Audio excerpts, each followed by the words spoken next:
Olá pessoal, sejam muito bem-vindos ao CREPI e vamos para mais um vídeo.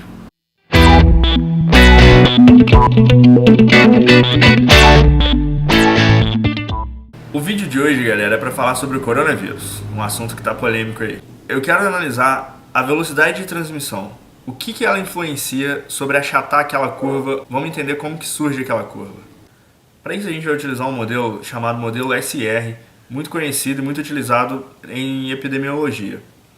Esse modelo ele consiste em classificar todos os habitantes de uma população onde há circulação de certo vírus como um dos três perfis: suscetíveis, infectados ou removidos. Por isso a sigla SR. A gente vai dividir o vídeo agora em duas etapas. A primeira etapa será a etapa de construção das curvas e a segunda etapa será a interpretação das curvas. Se você não gosta da parte de matemática, pode pular direto para a segunda parte, que é a parte de interpretação. Para a gente poder ter uma noção, a gente precisa saber qual é a variação dos infectados, a variação dos casos suscetíveis e da variação dos removidos ao longo do tempo. Mas vamos entender o que são cada um desses perfis. Os casos suscetíveis são casos propensos a pegarem a doença, certo? Pessoas que ainda não pegaram. Os infectados, obviamente, são as pessoas que foram infectadas pela doença. E os removidos são pessoas que ou não têm mais a doença porque foram curadas, ou não têm mais a doença porque faleceram, beleza? Então os casos removidos são pessoas que morreram ou pessoas que se curaram. O software que a gente vai usar para modelar esse problema é o software GeoGebra. É um software livre, eu vou deixar o link aqui na descrição, e ele vai resolver as nossas EDOs que irão surgir numericamente. Para a gente medir o comportamento das funções, cada uma das funções, função suscetível, infectado e removido, a gente vai ter que analisar a taxa de variação delas. E para isso, na matemática, a gente utiliza a derivada. Então a gente vai criar a derivada de cada uma das funções para ver o crescimento e o decrescimento dessas funções ao longo do tempo. A primeira função que nós vamos derivar vai ser a função dos casos suscetíveis, depois infectados e depois removidos. Mas antes disso, eu quero analisar a consequência de dois parâmetros nesse crescimento, que são eles: velocidade de transmissão e velocidade de recuperação. A velocidade de transmissão, a gente vai criar um controle deslizante, que eu vou chamar de VT, e ele vai variar de 0 a 5, tudo bem.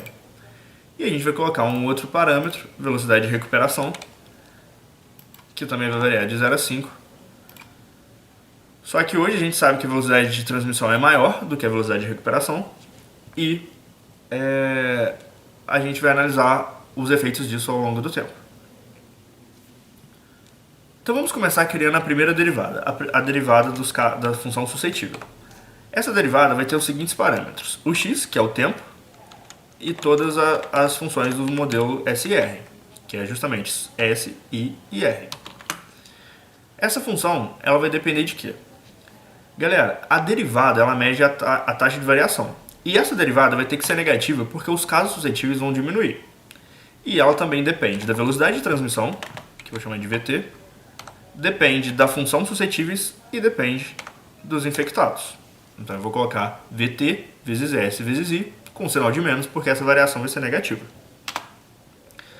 Outra função que a gente vai derivar vai ser a I', né, que vai ser a função dos infectados. E ela terá os mesmos parâmetros: X, S, I e R.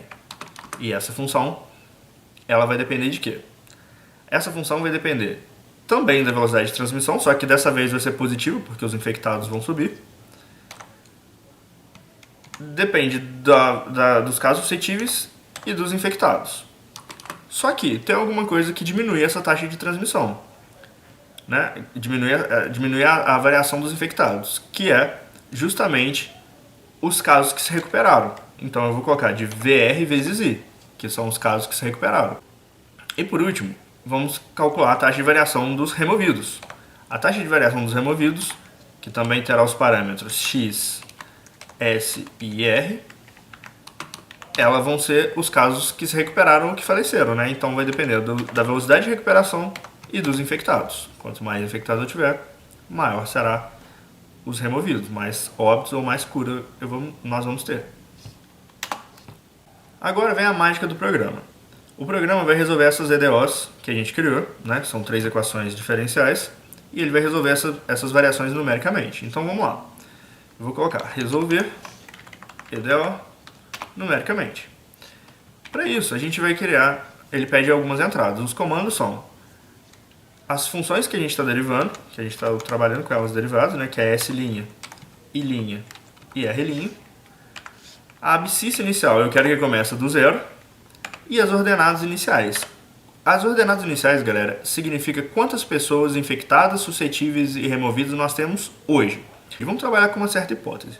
A hipótese é, vamos supor que 1% da população esteja infectada, certo?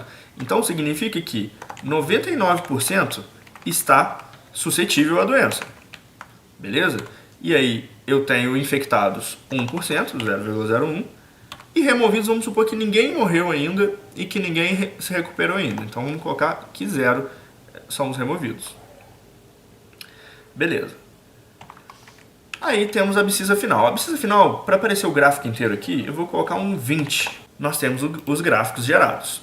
Vamos entender o que são esses gráficos, mas para isso, vamos colocar as cores devidas neles aqui. Ó. A primeira interação resolve os casos suscetíveis, então essa interação tem que ser verde. A segunda interação de vermelho, que são os infectados. E a terceira interação, os azuis, que são os removidos. Então aqui a gente começa a segunda parte do problema. A parte de interpretar as curvas. A curva verde representa os casos suscetíveis à doença. Ou seja, os casos propensos, que ainda não têm o vírus. Os casos azuis são os casos que já pegaram a doença e faleceram ou se recuperaram. Como o coronavírus, a grande parte das pessoas que pegam se recuperam, esse gráfico azul, praticamente todo ele é de recuperação. Óbvio que tem algumas pessoas, né, que são os casos infelizes, que morrem devido à doença. E aí agora nós temos também a curva em vermelho, que são os casos infectados. Esses casos infectados, eles tendem a crescer e depois eles param de crescer e acabam decrescendo porque as pessoas já estão com a imunidade de grupo, né? A maior parte da população já pegou essa doença e já se curou, já criou anticorpos, então a infecção passa a ser menor. E o problema dessa curva vermelha é o pico dela, porque nós, assim como qualquer país, nós não temos um número de UTIs suficientes para essa grande demanda de uma hora para outra. Então, qual que é a solução? Bom, uma solução seria a gente encontrar um remédio muito eficaz que reduzisse a taxa de infecção. Só que esse remédio ainda não existe, então a gente não pode trabalhar com uma utopia dessas. Então, o que significa que a gente tem uma curva aqui onde os infectados crescem rapidamente e chegam num certo patamar. E como que a gente pode reduzir essa curva de infectados se a gente não tem um remédio eficaz? Galera, diminuindo a velocidade de transmissão. Quando a gente diminui a velocidade de transmissão, repara uma coisa. Quando eu diminuo a velocidade de transmissão, não significa que você não vai pegar o vírus. Significa que você vai retardar a propagação do vírus. Provavelmente, muito provavelmente, você vai pegar esse vírus. Ó. Em esse caso, a curva verde continua decaindo até chegar a certo ponto. Ó. Mais ou menos aqui 10% da população. Um pouco menos de 10% da população que não vai pegar esse vírus. Então, 90% da população será propensa a pegar o vírus. E isso significa, galera, que você provavelmente vai pegar o vírus de qualquer jeito. Só que você vai pegar de uma forma mais lenta. Olha só, se você demorar mais a transmitir esse vírus, significa que a curva vermelha, o pico dela, vai ficar cada vez mais baixo, vai ficar cada vez menor. E isso desafoga as UTIs, né? Desafoga os hospitais de campanha e tudo mais, de forma que as pessoas que precisem da UTI tenham elas disponíveis.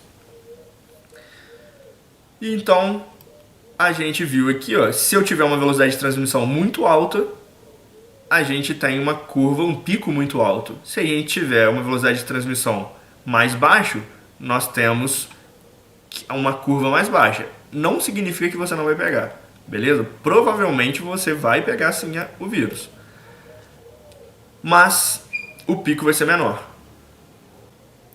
Então, galera, matematicamente, a gente mostra que se você diminuir a velocidade de transmissão, você vai reduzir o pico. E o que significa reduzir a velocidade de transmissão? Significa o isolamento, galera. Por isso que todos os países estão falando pra gente ficar em casa, pra gente não sair. Não é à toa, beleza? É justamente para você diminuir a demanda de UTIs que a gente não tem. Tranquilo? Então, se você não acredita nas notícias, se você não acredita no governo, acredite em fatos, certo? Matemática é exata. Ela não vai mentir pra você, tudo bem? Então, fique em casa, beleza? E é isso que eu queria mostrar pra vocês, espero que vocês tenham gostado. Se gostaram, compartilhem, dê um like aí e a gente se vê na próxima. Valeu, galera!